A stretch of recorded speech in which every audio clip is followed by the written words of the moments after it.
So I was so excited when Amanda said, what order do we want to speak in? And I was thinking, I think I really want to go first. But I didn't say it. So that's kind of the attraction-based universe we live in, right? I was thinking, oh, I want to go first, but I'll just wait and see what everybody else wants to do. So 10 minutes later, she sends a text, and she's like, okay, I felt into it, and this is the order. And of course, I was first. And I was like, that's amazing. That's wonderful. So I really would love to open the space with a quick little meditation. So if everyone will close their eyes and just join me. My goal is to put you in a place where you're open to receive. When Amanda and I were talking about doing this event, we were trying to think, what do we call it?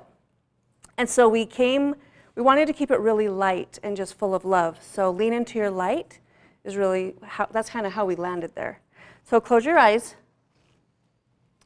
And I want to invite you to be open to receive whatever it is that's going to show up for you today. The word that you wrote down, or maybe the unknown. In order to do that, I want you to take in a big, deep breath and release. One more time.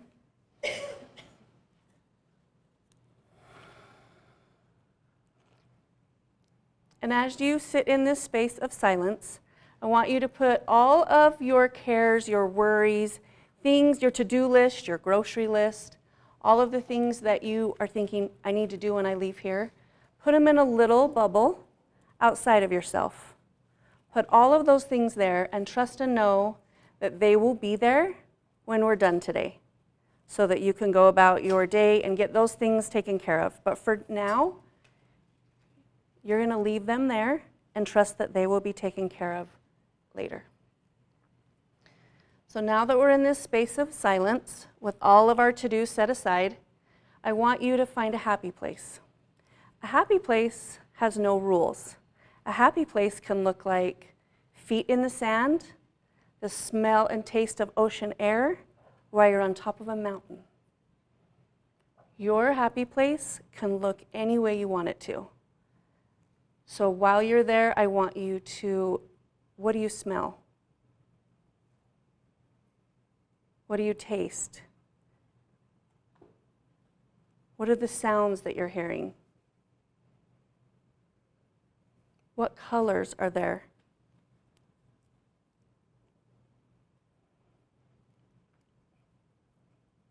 Is there anything to touch?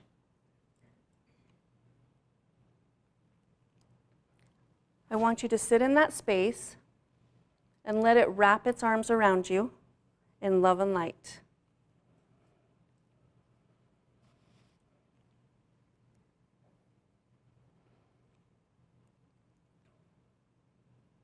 Take a big breath in and let it out. And open your eyes. Thank you for doing that with me.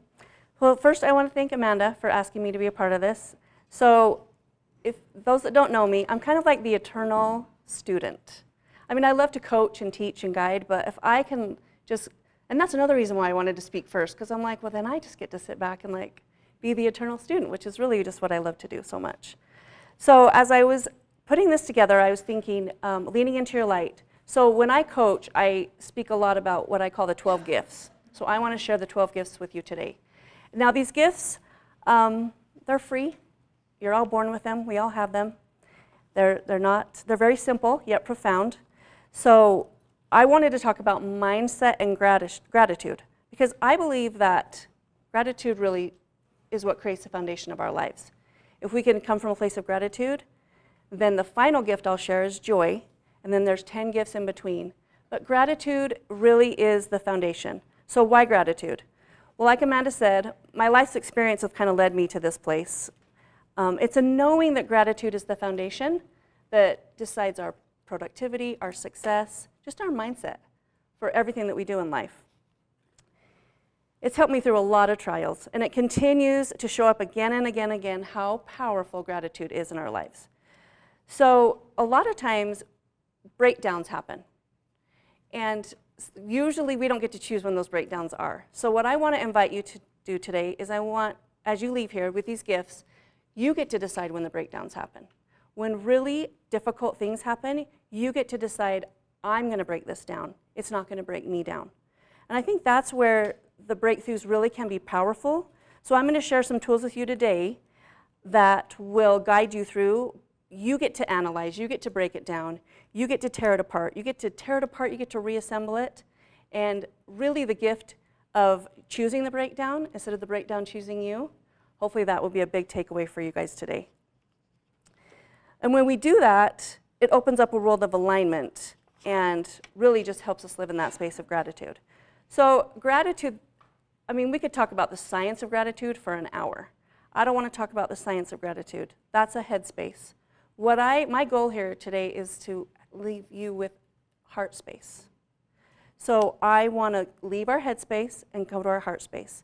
And so as I share these 12 gifts with you, these 12 gifts have shown up repeatedly in my life. Sometimes other people have given them to me, and sometimes, I've just sought them out and obtained the gifts myself. And in every case, they've carried me out of my darkest moments and produced the brightest light. So imagine something good and bad happening in your life. Imagine it's like a stick.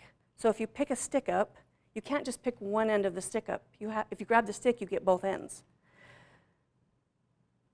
So the goal is to look at life, the good and the bad, as a stick. You don't get to just get the good, you get the bad with it too.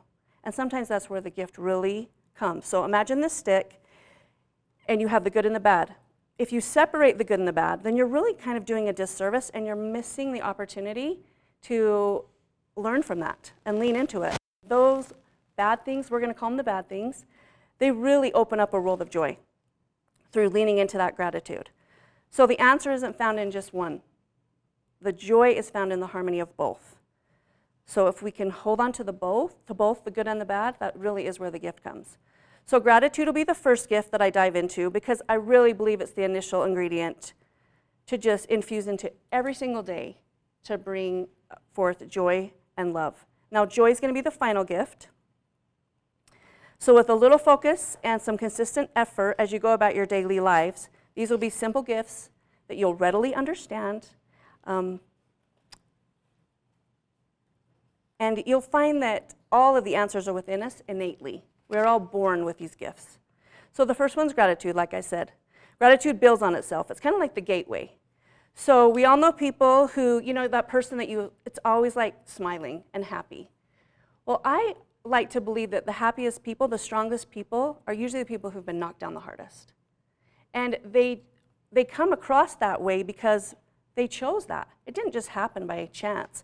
Like, they nurtured that choice to be happy and come from a place of gratitude. So when we develop that genuine appreciation for life, we discover the magic of living. And that really is gratitude can be a state of being. It can stay with us forever. So the power of gratitude is the most effective way to grow in our personal value, elevate our lives, and just enjoy life. So imagine like when something really bad happens, like you're a plant or a flower. You don't just pluck out the flower or the plant because things aren't going well. What do? You nourish the soil, right? Maybe it needs more sunlight. We put it in the window. Maybe it needs more water. Maybe it needs less water. So I want to invite you to look at yourself the same way. Like, we are the plant or the flower of life, and we're planted in the soil. The soil is gratitude. You don't just pluck yourself out and say, well, things are really bad, so we're just going to throw it away. You nourish the soil. And I feel like that's what gratitude does. So I invite you guys to nourish the soil with gratitude. When things are not maybe going the way you want them to, just lean into that. So if we feel and act on the gift of gratitude consistently, then we can tap into love. And love really is the spiritual center, and that's gift number 2, love. If we love our own energy, there's nothing to resist outside of us. If we are in alignment, and often if you're out of alignment with things that are going on, I have found that I'm in a head space, not a heart space. So if I pause to reflect and really just hold my hand on my heart and just move out of the head space, then that's what brings me peace. And I think that's what the gifts will do as you move through them from gratitude to love and come from that heart space. So on our path of developing that love, it's really about unconditional love. It's the kind of love that God feels for us, the kind of love that maybe you feel for your kids. And I think that it's probably safe to say that we're probably our worst critics. So think of the love that you offer your children, or the love that you feel for your higher power or your God. Feel that for yourself. And that's really where a lot of power will come. So let's talk about the opposite of love, fear. Remember the stick that I was talking about? So fear is kind of a scarcity mentality, and love is an abundance mentality. So sometimes when you're picking up that stick, you're feeling the fear. If we lean into the fear, it could paralyze us, and then it kind of hinders our capacity for critical thought. But if you lean into the fear, it could catapult you, it could propel you into your own light and your own love. And that's really, we might think that we only learn about love in like warm, embracing, comfortable ways, but that's not always the case. I mean, I've found working with people, and you probably feel that too, sometimes love blossoms in the ugliest storms, in those moments when things are just falling apart. And that's really where sometimes you find love by knowing what you don't want. You're like, oh, I don't want that. I want this. And that is where love really kind of blossoms and flourishes. So let's talk about gift number 3, the gift of self. The belief that, the knowing that we are all infinite beings. It isn't circumstantial, and no one can take it from you. No one has that gift more than you do, and we each possess the gift of self innately, because no one is you. Power isn't found in the outside world, it is found within ourselves. So we are continually evolving and growing and progressing. So you start where you are to choose gratefulness. So what I really want to do is, now that we all have a journal, I'm so glad, because I looked around, I'm like, nobody has journals. And I kind of decided to do this last night. But so I want you to write down I am on a piece of paper. And for about 60 seconds, I want you to jot down who you are. Like, how do you finish that statement as you're introducing yourself to someone? So I am. So for 60 seconds, write down as many things as that come to your mind following I am.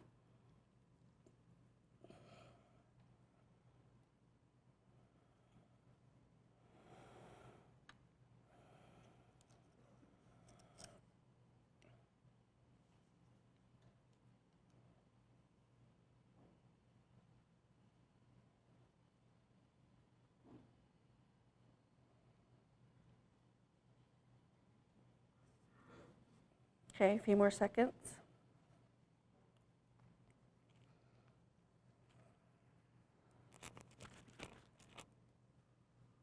Okay. Does anyone want to share any of those? I would share something I would write would be like, I am Jessica. I am a mom of 5. I've been married for 30 years. I'm a CEO. I'm an author. I'm a podcaster, those kind of things. So now I want you to turn the page, and I want you to write who you are that doesn't say where you live. It doesn't show what you do. It's I am love. I am light. Fill in the blank with something totally different. And if you did that already, great. It's very uncommon that that's like your first answer. So fill in the I am with something that wouldn't go on a resume.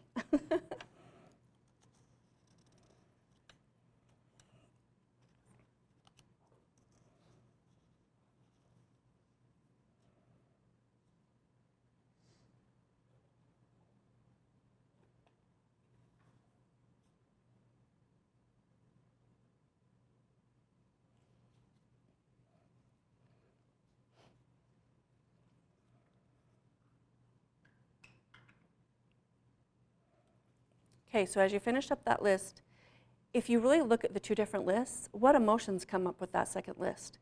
It's a totally different feeling. It's a feeling it's a little bit lighter, and it really just is the gateway to that personal growth, that like meaningful relationship that you have with yourself. That's really where the gift of self comes from, knowing who we are innately, where no one is us and we are no one else. The power is within us. You will never find it out here. The power will always be in here. So I think if you look at those 2 lists, that second list is a bit of a gift for yourself today, and that list will change every day. It's an exercise that I do often because I think for me personally, I have a lot going on, like Amanda said. I have several businesses, I have kids. I mean, I'm just always going and doing a lot. Sometimes when I go back and I reset and I just ask myself, who am I? And who do I want to be? And who do I not want to be? Because sometimes, the rat race of life and the chaos, you end up doing things maybe that don't align with who you truly are. So reassessing that is this is a powerful tool. So hopefully, you felt that emotion and the difference in the lists. And that's something you could do often. So living in gratitude, the gift of love, and then accepting ourselves as the gift takes me to gift number 4, the gift of awareness. Now, this is a beautiful gift to trust that everything is happening as it was meant to. So it's awareness that we are exactly where we need to be at every moment. So I am that I am the power of awareness. So when we practice mindfulness, then we really just step into the awareness of what is going on around us, and that is just such a powerful tool. So think about the people that you admire, that you look up to and aspire. These people hold one thing in common, and that is their own spiritual attunement, and they get that from the gift of self and the gift of awareness. So I'm going to do another self-assessment, and what's so funny about this is I had just decided to do this last night, and I had this vision of a gold heart. So when you sent that picture, We literally found that in the closet over here. so I've done this before, but I've never imagined it with a gold heart. So this is what your paper is going to look like when you're done. So on the middle of your paper, write a heart, and then put your name in the middle of it. But when you sent that picture with the heart, I was like, of course I saw a gold heart. So on the top left, so then you're going to drop a heart with your name, and then you're going to break the paper up into 4 different areas, okay? In the top left, you're going to write body. In the top right, you're going to write mindset. The bottom left is heart, and the bottom right is spirit. Now this whole thing could be like an hour, so I'm really going to shorten it down. So on the top left, we're talking about body. So this is just a self-awareness tool. This is like a personal inventory, okay? So in body, so I move my body every day, right? Wellness is health. So I want you to rate yourself on body, how you move your body every day, wellness, sleep, nutrition, and movement. Take a personal inventory, rate the last 7 days on a scale from 1 to 10. So if you have $1 million habits about your body, but if you have $1 million goals, but you have $10 habits, you're probably going to rate yourself a little bit lower because you have room for improvement. But if you have $1 million goals and you have $1 million habits, you're going to rate yourself a little differently. So this is just the last 7 days. It's a really powerful tool to see that if your if your actions are in alignment with your goals. So rate yourself on the last 7 days, 1 to 10, on your body. Wellness, sleep, nutrition, movement, all the things that encompass your body. Okay? Can you say those again, please? For your body? Yeah, wellness, sleep, nutrition. Movement. Mm-hmm. So rate yourself for the last 7 days. And then you're going to, when you're done with that, you're going to move to mindset, the top right. This is where our emotional freedom comes. This is where emotional intelligence is, taking our power back. This is where do you find the time to meet with yourself every morning before you meet with the rest of the world? Take a personal inventory for the last 7 days on a scale from 1 to 10. Are you offering yourself that quiet time? Are you leaning into your own emotional freedom?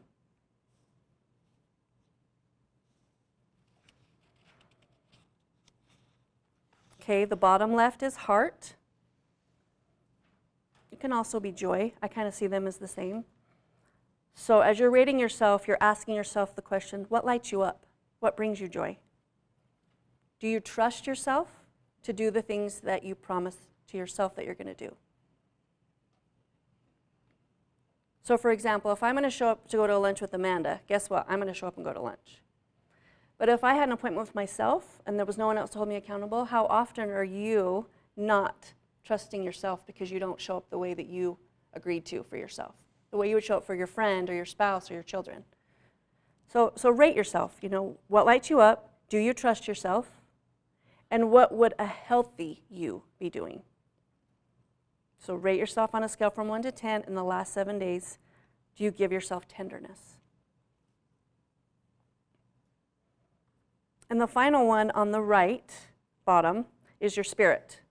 This is your higher power, your higher purpose, your higher self. Just like we move our body, this is where we move our mindset. So personal inventory, the last 7 days, 1 through 10, what do you need? Are you showing up for yourself with the things that you need?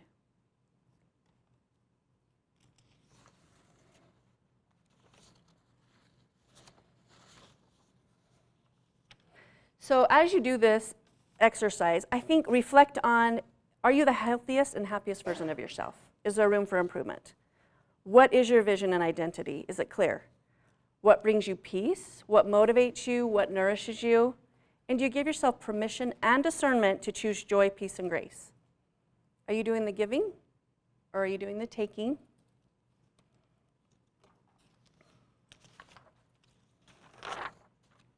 And do your goals match your behaviors?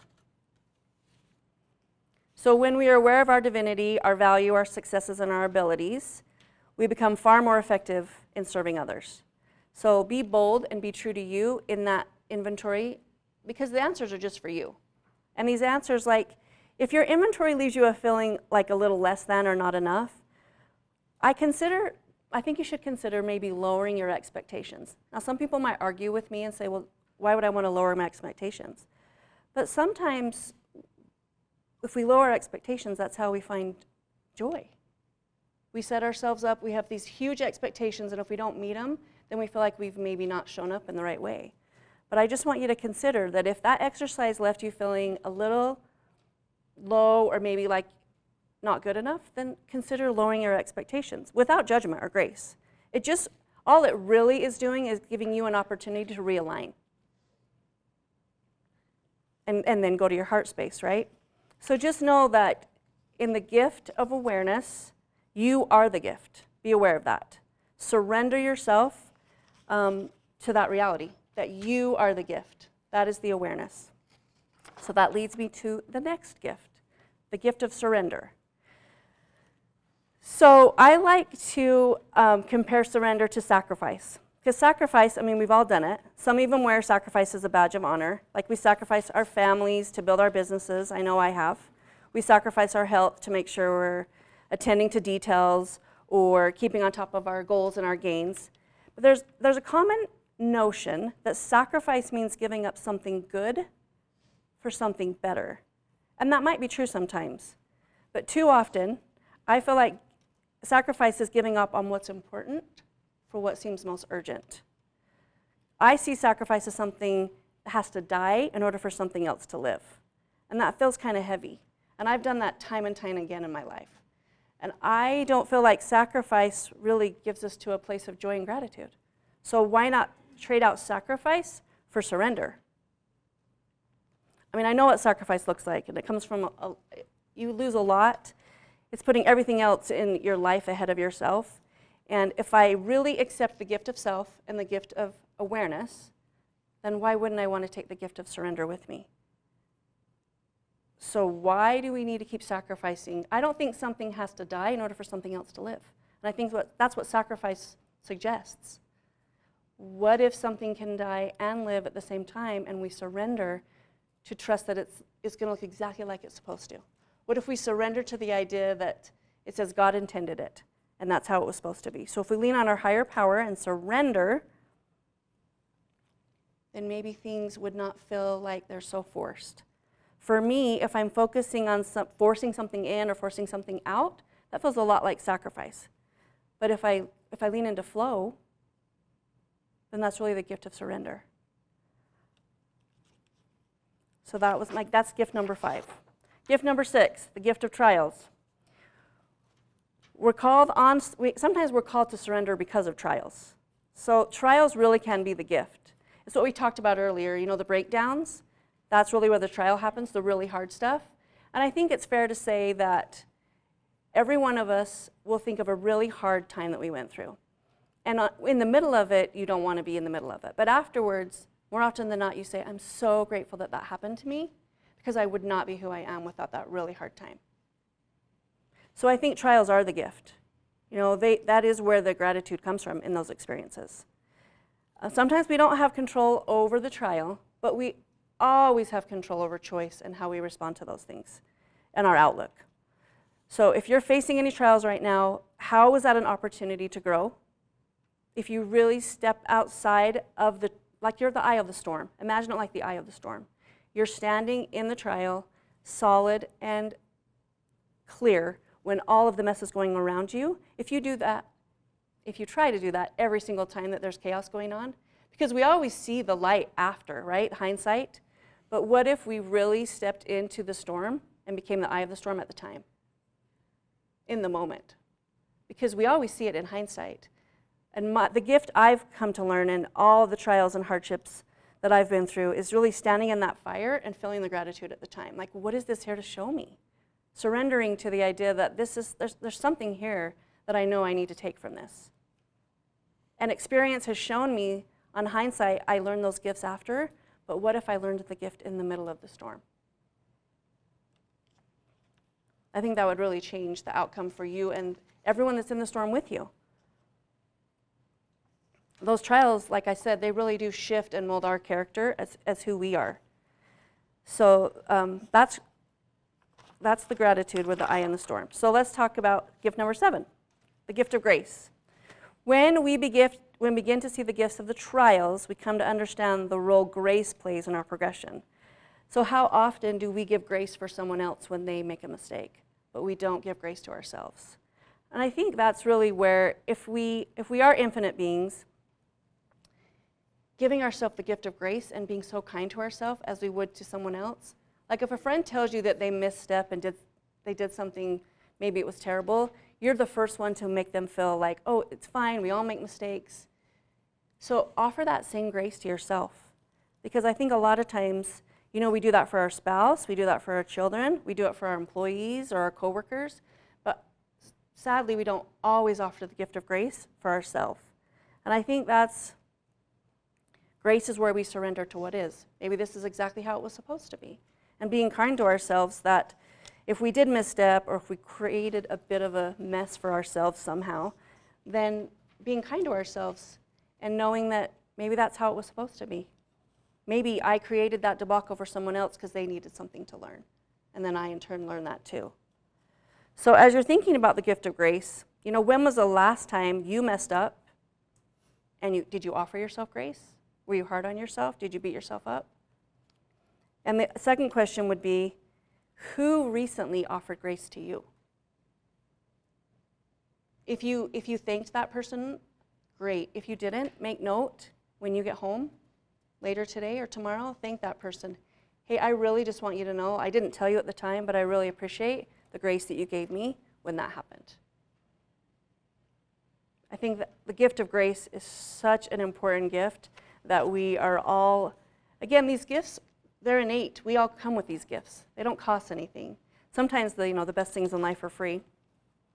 So let's talk about gift number 8. Let's talk about people. If you know me, you know I love people. I mean, I have lots of businesses and people say, well, what do you do? But what I really like to say is I'm in the people business. Because every business that I do affiliates with people.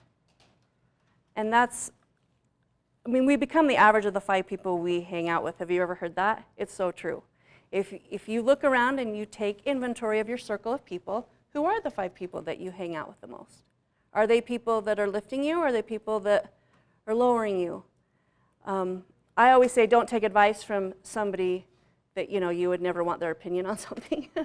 If they've never lived it, if they've never done it, you don't want to ask that person, hey, should I really go out and start this business? Make sure that your circle of people like attracts like. We live in an attraction-based universe, so make sure that the people around you are the people that are going to lift you up. And one thing I definitely learned in 2020 is we need people. We need each other. There's so much divinity in people, and there's just a natural crave of the opportunity to learn about other people's gifts and share your gifts when there's that people connection. So gift number 8 is all about people and relationships and families and community and just the society that we live in. Really, people empower each other with their creative genius when they come from a place of just genuinely wanting to get to know each other. And our character, I always say this, like our character is defined by 2 people, the people that we meet and the books that we read. And the books that we read, they're people that we meet too. There's characters. Same with like movies and those kind of things. But a lot of the best movies are all about the hero's journey, those stories that connect us. So that's why number 8 is the gift of people, because the people that are around us really are, they can be the power. And you can be the power with those people too, if you really take inventory of the people that are in your circle. So let's talk about gift number 9, the gift of empathy. And here's a quote that I really love. Empathy works so well because it does not require a solution. It requires only understanding. So acting with genuine empathy is a natural result of seeing people as the divine beings that they are. It begins with the gift of awareness that we talked about and having empathy. So our ability to listen, like really listen with empathy, is such a powerful tool. If we're slow to judge, and if we don't sacrifice needs for ourselves, if we surrender, then that's where empathy comes in. Empathy is such a misused tool.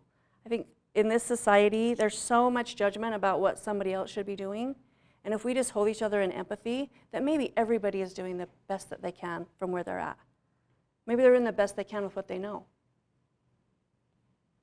The gift of empathy, living in a state of empathy, requires the true love we've already talked about today. So it's the fruit of understanding, and it's really an abundance mentality. You know how I talked about scarcity and abundance? I feel like empathy, it's all about giving more to us, and when we give more to ourselves, then we give permission for other people too. So that's gift number 9. Gift number 10 is the gift of clarity. So how many times have we each wished for greater clarity? So we might engage in a guide or a coach, or we solicit friends. And sometimes that clarity, we don't find the clarity in what they have to share. So I attempt to just gain clarity from my own. Going to that, that happy place that we started at. So for me, my feet are in the sand and I can smell the ocean air. I can taste the salt on my lips, but I'm on top of a mountain. Like that doesn't even make sense. Like that can't even be a thing. But if I gain clarity there, like I go to that happy place often, and there's so much clarity because it's all the things that I love, like the smell of sagebrush and the taste of the ocean air. There are things that can't physically belong together, but they can belong together when I find the gift of clarity inside of me. That awareness that we talked about, that gift of self, if we get to that place, then everything else seems so clear. So, and clarity really, talking about leaning into our light, and really that was our goal with, I don't know, when Amanda and I talked about today, leaning into your light, giving yourself that clarity so that you can lean into your light. Because I think everyone here, you kind of know what your own superpower is, and sometimes you don't want to say it. I was talking to a friend yesterday, because in one of my businesses, I build teams, and I'm good at building teams. And so I said to her, well, I think that's one of my superpowers. And she's like, I can't believe you just said that out loud. I'm like, but it is one of my superpowers, and if I don't believe it, who else is going to believe it? Like, I have clarity in that. And other people might judge that or think that that might seem cocky. It really is just a confidence. And I've proven that.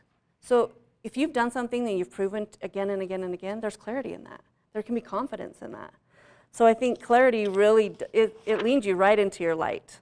So be bold in that. Don't hesitate. She was kind of shocked that I said that, but I'm like, hey, I know I'm good at that. And so I'm going to lean into what I'm already good at. So number 11, the gift of creation. So if you're feeling the energy of all these gifts so far, the gift of creation, being able to create a life by design, is really something that I take pride in. I love to be the creator of what my life looks like. Sometimes I create with my spouse. Sometimes I create with my children. Sometimes I create with God. Sometimes I create with my higher self. So the gift of creation, it's a really powerful gift if you come from a place of gratitude and love and self-awareness. The opportunity to create. Creation really is, it forges relationships. It's so powerful if you come from a place of creation. You can forge relationships, and it just brings so much joy. I think that co-creating with someone else can be very powerful. Co-creating with your higher self can be equally powerful. I like to say that I dabble in greatness because I stand from a place of creation. And I also stand with gratitude and joy.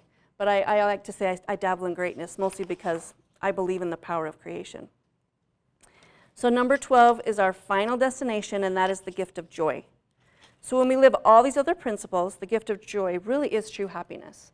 Like if you're doing the self-assessments and you're looking at the awareness, we all have choice. Joy and happiness are not dependent on circumstances.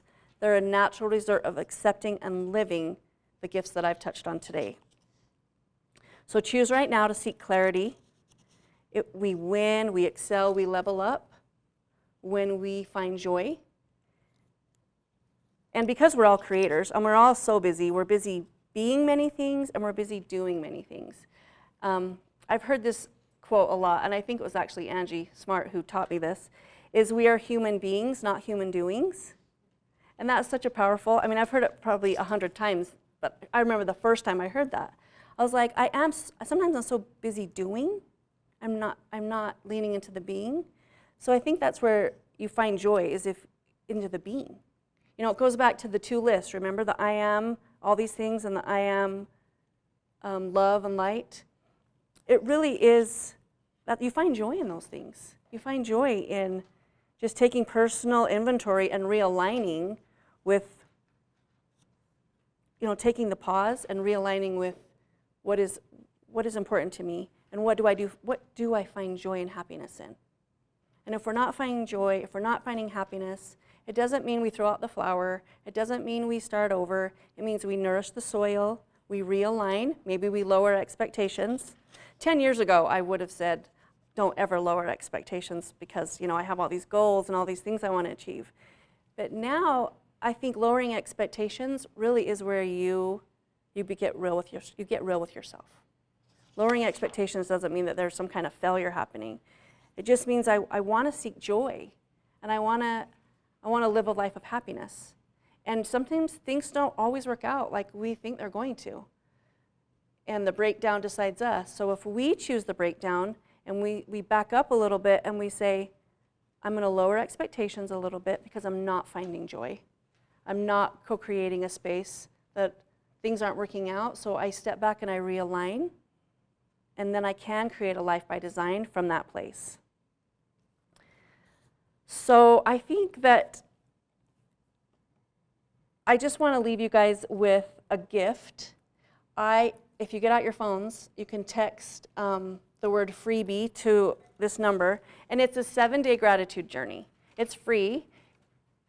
It's something that I think will take you to the next level of gratitude and joy. And it's really just a powerful tool that I've put together that I think you guys would all enjoy it, and I wanted to gift that to you guys today. So if you text the word freebie to 385-449-4009,